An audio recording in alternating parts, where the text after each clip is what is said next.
जय हिंद साथियों। सबसे पहले तो द गौरतलब फैमिली की ओर से आप सबको, सभी देशवासियों को स्वतंत्रता दिवस की हार्दिक हार्दिक शुभकामनाएं एवं बधाई। आज का हमारा टॉपिक है कि गुलामी की जंजीरें तोड़ने में भारत दूसरे देशों से किस तरह अलग रहा। आप सब जानते हैं कि अमेरिका, साउथ कोरिया, दक्षिण अफ्रीका, चीन जैसे देशों ने भी गुलामी की जंजीरें तोड़ी हैं, परंतु भारत की तुलना में एक अलग तरीके से तोड़ी हैं। तो आज का टॉपिक इसी तुलना पर आधारित है। सबसे पहला पॉइंट क्या है जो हमें उनसे अलग बनाता है?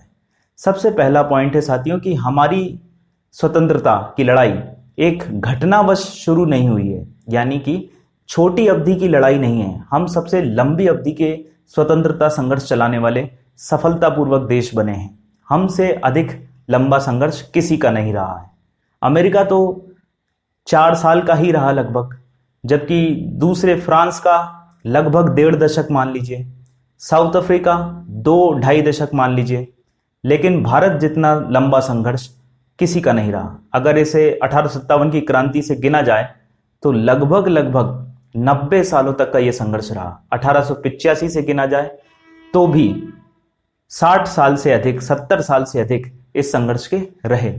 दूसरा सबसे महत्वपूर्ण पॉइंट यह है कि भारत का स्वतंत्रता संघर्ष राष्ट्रवाद के पूर्ण विकास विकसित होने के बाद नहीं शुरू हुआ है। अमेरिका में क्या था? ब्रिटेन की साक्षरता और विकास अमेरिका में पहुंच चुका था, तो वहां राष्ट्रवादी भावनाएं थीं और उस वजह से उन्होंने स्वतंत्रता संघर्ष छेड़ा था।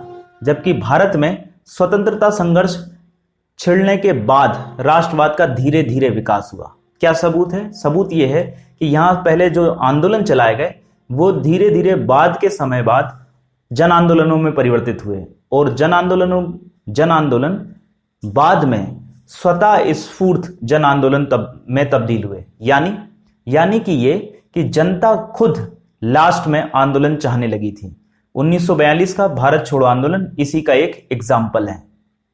नंबर 2 साथियों, फ्रांस की जो क्रांति थी वो भटकावपूर्ण थी। शुरुआत में तय उद्देश्य नहीं थे और एक भ्रष्ट शासन से छीन कर सत्ता कहां तक पहुंची? फ्रांसीसी क्रांति में एक तानाशाह तक, नेपोलियन के रूप में। लेकिन भारत की स्वतंत्रता संघर्ष मूल्यों और आधुनिक आदर्शों की नींव पर आधारित था। इस संघर्ष को जो नेतृत्व प्रदान कर रहे थे, चाहे वो कोई भी नेता हो, महात्मा गांधी से लेकर गोपाल कृष्ण गोखले तक, सब सामाजिक, आर्थिक और राजनीतिक स्वप्न रखते थे, विजन रखते थे। ये इस चीज को बहुत यूनिक बनाता है। नेतृत्व की इतनी संख्या और इतने बहुमूल्य प्रतिभा के धनी किसी दूसरे स्वतंत्रता संघर्ष में व्यक्ति नहीं देखे जा सकते जितने भारत में देखे गए। नंबर 3 साथियों, भारतीय स्वतंत्रता संघर्ष लोकतांत्रिक विचारों और संस्थाओं को लोकप्रिय बनाने के आधार पर आधारित था। इसका क्या मतलब है? किन किन लोकतांत्रिक विचारों को इसने लोकप्रिय बनाया? सबसे महत्वपूर्ण बात तो यह कि नागरिक स्वतंत्रता का दायरा बढ़ाना स्वतंत्रता संघर्ष का हमेशा से मकसद रहा। किन एग्जाम्पल्स के जरिए यह समझा जा सकता है? प्रेस की स्वतंत्रता की वकालत हो, या बिना डरे और बिना बाधा के राष्ट्रव्यापी आवागमन करने की स्वतंत्रता हो, जिसे कि रॉलेट एक्ट ने कुचलने की कोशिश की थी, या फिर हथियार रखने की स्वतंत्रता हो, जिसे लाइसेंस एक्ट ने कुचलने की कोशिश की थी, और उन सभी अधिनियमों का स्वतंत्रता संघर्ष में विरोध हुआ था। तो इस तरह भारतीय स्वतंत्रता संघर्ष व्यक्तिगत स्वतंत्रता के दायरे को बढ़ाने पर आधारित था। दूसरा कौन सा लोकतांत्रिक विचार है? साथियों, हम स्वतंत्रता संघर्ष के समय से ही समानता के सबसे बड़े पैरोकार रहे हैं। आजाद भारत में संविधान सभा जो बनी थी उसमें लगभग हर एक टॉपिक पर डिटेल्ड डिस्कशन हुआ, सिर्फ एक टॉपिक को छोड़कर। वो टॉपिक कौन सा था? वो टॉपिक था सार्वभौमिक वयस्क मताधिकार। लगभग सभी लोग संविधान सभा में इस बात पर सहमत थे कि महिलाओं को भी, दलितों को भी, अन्य पिछड़े लोगों को भी, अल्पसंख्यकों को भी और हर भाषा, क्षेत्र और संस्कृति के लोगों को सार्वभौमिक वयस्क मताधिकार बिना किसी भेदभाव के दिया जा सके। ध्यान रहे, अमेरिका और ब्रिटेन जैसे विकसित देशों ने भी सदियों बाद, आजादी और लोकतंत्र के आने के सदियों बाद, महिलाओं को प्रथम विश्व युद्ध के बाद मताधिकार दिया था, और शुरुआत में उन्होंने ये अधिकार सिर्फ अमीरों तक सीमित रखा था, लेकिन भारत ने ऐसा नहीं किया। ये भी हमें यूनिक बनाता है। ये क्यों हुआ? क्योंकि हमारा स्वतंत्रता संघर्ष इस महत्वपूर्ण लोकतांत्रिक विचार को बढ़ावा देने पर आधारित था, समानता जिसे कहते हैं। तीसरी इंपॉर्टेंट चीज, किस संस्था को हमने सींचा स्वतंत्रता संघर्ष के दौरान? तो उसका नाम है कांग्रेस। तब की कांग्रेस, ध्यान रहे, तब की कांग्रेस डेमोक्रेटिक थी, साथ ही साथ वे सहिष्णु थी। वे एक पॉलिटिकल पार्टी से ज्यादा एक मंच थी जिस पर किसी भी तरह की आइडियोलॉजी, किसी भी तरह के आइडियाज को जाकर प्रदर्शित किया जा सकता था। इस तरह वे एक प्लेटफॉर्म ज्यादा थी बजाय कि पॉलिटिकल पार्टी के। आप समझिए कि वो एक थिंक टैंक की तरह काम कर रही थी उस समय। नेक्स्ट, विकास के लिए लड़ाई। साथियों, भारतीय स्वतंत्रता संघर्ष विकास के लिए लड़ाई था। यहां के नेताओं का आर्थिक चिंतन लोगों के जीवन स्तर में सुधार करने पर आधारित था। जबकि अमेरिका की अगर बात करें तो यूएस में जो क्रांति हुई वो व्यापार के लिए क्रांति थी। इसलिए कई इतिहासकार अमेरिकी क्रांति को वणिकवादी क्रांति भी कहते हैं। क्यों ऐसा? क्योंकि वहां क्रांति मध्यम वर्गीय के नेतृत्व में संपन्न हुई, जिनका प्रमुख लक्ष्य ही व्यापार को बढ़ावा देना था, जिसमें ब्रिटेन रोड़े अटका रहा था। तो उसे निपटाने के लिए अमेरिकी क्रांति की गई, जबकि भारतीय क्रांति के केंद्र में गरीब कल्याण था। नेक्स्ट, यही बात साथियों, हमारे स्वतंत्रता संघर्ष का केंद्र बिंदु अमीरों और सामंतों का हित साधना नहीं था, बल्कि गरीबों का कल्याण और समाजवादी विचार था।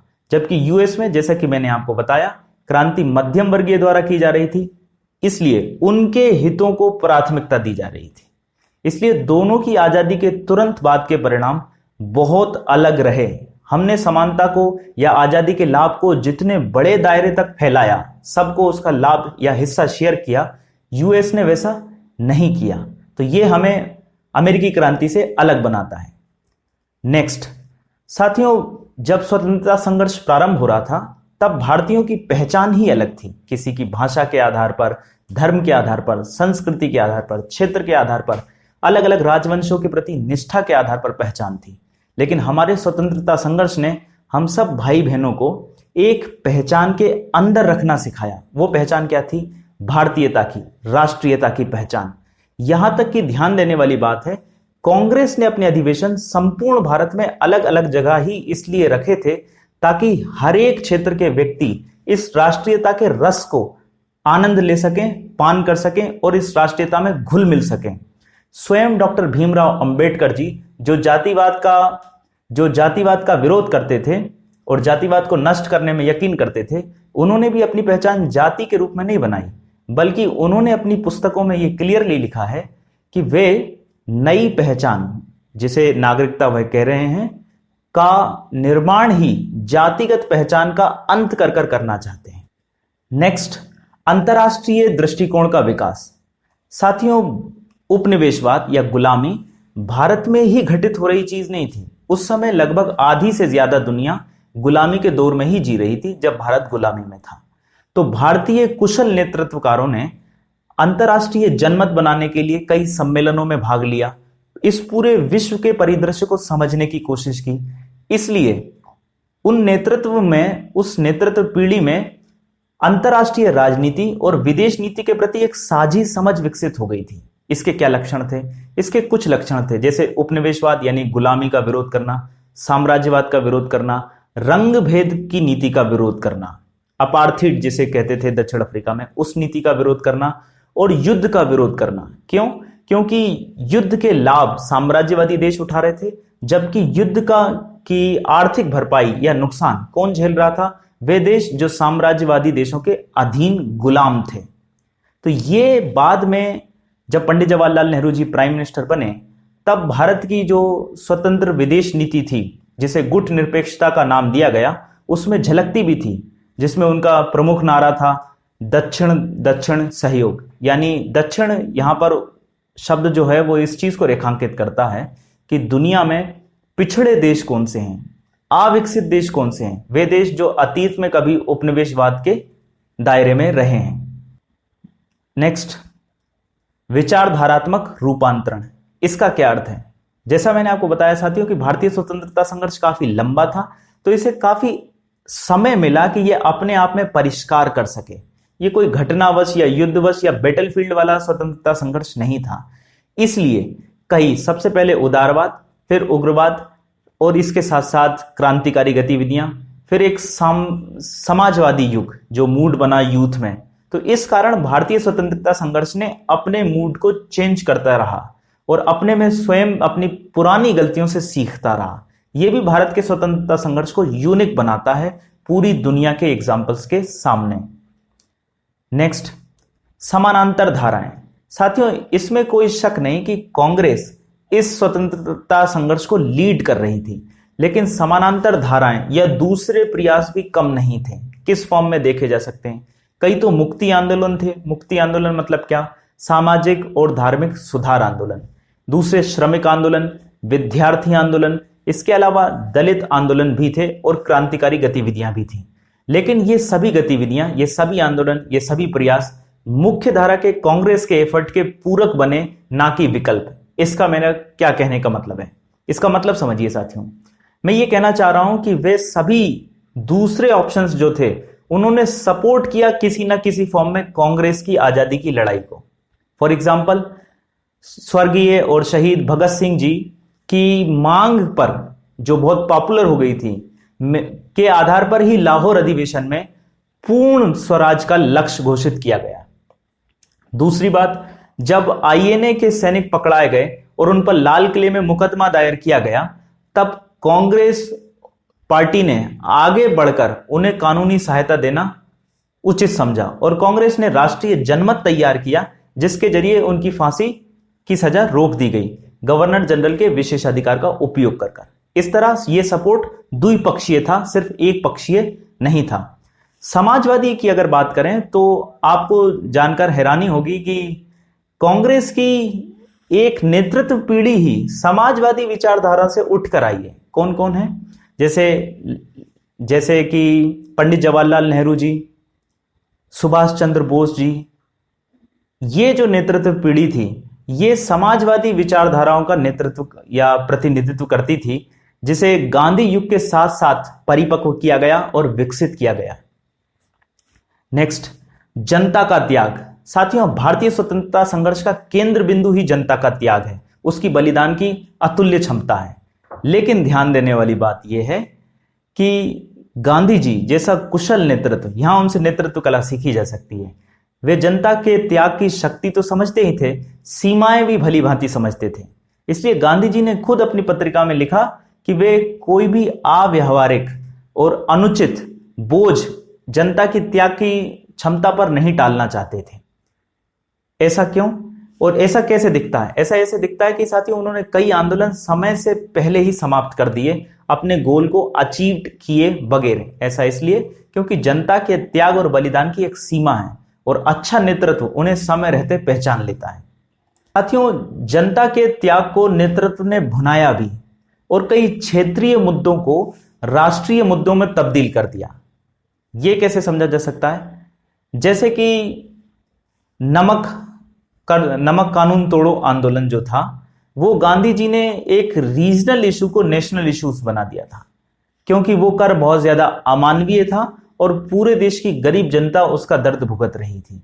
ठीक ऐसा ही किसानों के रीजनल इश्यूज को गांधी जी ने नेशनल फोरम पर लाया था। तो ये भी गांधी जी की कुशल नेतृत्व कला थी। नेक्स्ट, ये बहुत अद्भुत बात है कि भारतीय स्वतंत्रता संघर्ष सामाजिक पुनर्निर्माण की यात्रा था। क्यों? क्योंकि नेतृत्व पीढ़ी जैसा भारत चाहती थी, उस हिसाब से वो नया समाज रचना चाहती थी। तो भारतीय स्वतंत्रता संघर्ष की मुख्य धारा में कई समाज सुधार आंदोलन भी शामिल किए गए, चाहे वे नारी की समानता, स्वतंत्रता और न्याय से संबंधित मांगे हों, कृषक सुधार की बातें हों, या फिर विद्यार्थी, श्रमिक और हरिजन आंदोलन हो। स्वयं महात्मा गांधी जी ने भी हरिजन आंदोलनों में काफी रुचि ली थी, ये बात जग जाहिर है। इनफैक्ट हरिजन शब्द ही महात्मा गांधी जी ने दिया था। नेक्स्ट, साथियों, कई देश जो आजादी के लिए लड़े हैं वे उपनिवेशवादी ताकत से लड़े हैं और उन्होंने उपनिवेशवादी ताकत को हराया है। लेकिन भारत इकलौता ऐसा देश है जिसने उपनिवेशवाद को तर्क के जरिए हराकर उपनिवेशवाद को हराया है, यानी कि उस सोच घिनौनी विचार को परास्त किया है। यह कैसे किया? नेतृत्व पीढ़ी ने और जनता ने मिलकर कई भ्रमों को तोड़ा। ये भ्रम क्या थे? जैसे कि विदेशी शासन हमारे हित में है, वे न्यायप्रियता रखता है और भारत के विकास करने का इच्छुक है, जिस पर कुछ धार्मिक मान्यताएं जिसे आधार भी देती थी, उनको तोड़ा बाकायदा आंकड़ों के जरिए, बाकायदा विश्लेषण के जरिए कि कैसे भारत का आर्थिक धन बाहर जाता जा रहा है। इस मामले में भारत के स्वतंत्रता संघर्ष का कोई दूसरा सानी नहीं है, लेकिन जिस एक की तुलना की जा सकती है वो है दक्षिण अफ्रीका। क्यों? क्योंकि नेल्सन मंडेला जी ने स्वयं गांधी जी के आदर्शों से और रणनीति से प्रेरित होकर इस चीज को अपने स्वतंत्रता संघर्ष में अपनाया था और शामिल किया था। हालांकि ध्यान देने वाली बात यह है कि इस सोच को तोड़ने और बदलने में सिर्फ राजनीतिक पीढ़ी ने ही अपना योगदान नहीं दिया था, दूसरे कई सेक्टरों ने भी योगदान दिया था अपने अपने लेवल पर। जैसे कला के लेवल पर हो, आप वो मशहूर पेंटिंग देखते होंगे भारत माता की, तो वो पेंटिंग भी एक मानसिक गुलामी को तोड़ने के लिए जरूरी थी। अरबिंदो की शिक्षा और संस्कृत कॉलेज वाली पहलें हों, जिन्होंने आत्मनिर्भर या भारतीय शिक्षा को प्रायोरिटी दी। इससे पहले 19वीं शताब्दी में चले सामाजिक और सांस्कृतिक और धार्मिक सुधार आंदोलन हो। क्यों? क्योंकि उन्होंने ये इस भ्रम को तोड़ा था कि पश्चिमी कल्चर श्रेष्ठ है। उन्होंने इतिहास में रिविजिट कर कर बताया कि हमारी सिविलाइजेशन पूरी दुनिया की मानव सभ्यता से श्रेष्ठ है, और ये साक्ष्यों के आधार पर उन्होंने बात कही। हम प्राचीन काल और मध्यकालीन भारत में लंबे लंबे साम्राज्य बना चुके हैं, ऐसे साम्राज्य जिसकी सीमाओं को प्राप्त करने के लिए अंग्रेज वर्षों से तरसते आए थे। तो ये चीज मीडिया की भी इसमें कम भूमिका नहीं थी। ये मैं आपको इसलिए याद दिलाना चाहूंगा क्योंकि चूंकि हम भी मीडिया हैं, और दूसरी बात, स्वतंत्रता को वाजिब तरीके से इस्तेमाल करना मीडिया की महत्वपूर्ण जिम्मेदारी है। मीडिया ने जो भूमिका अदा की थी वो इस तरह से की थी कि अखबार एक ओपन यूनिवर्सिटी बन गए थे, जो डायलॉग को, विचारों को दूर दराज वाले इलाकों में ले जाते थे और राष्ट्रव्यापी आंदोलन गढ़ने की भूमिका तैयार करते थे। अल्लामा इकबाल ने इसी भूमिका को ध्यान में रखकर एक शेर कहा, जिसके साथ आज का सेशन समाप्त करते हैं।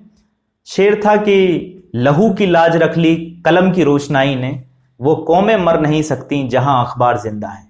जय हिंद, धन्यवाद। लाइक, शेयर और सब्सक्राइब करना ना भूलें। हम क्वालिटी कंटेंट प्रिपेयर करते हैं सिर्फ और सिर्फ आपके लिए। धन्यवाद।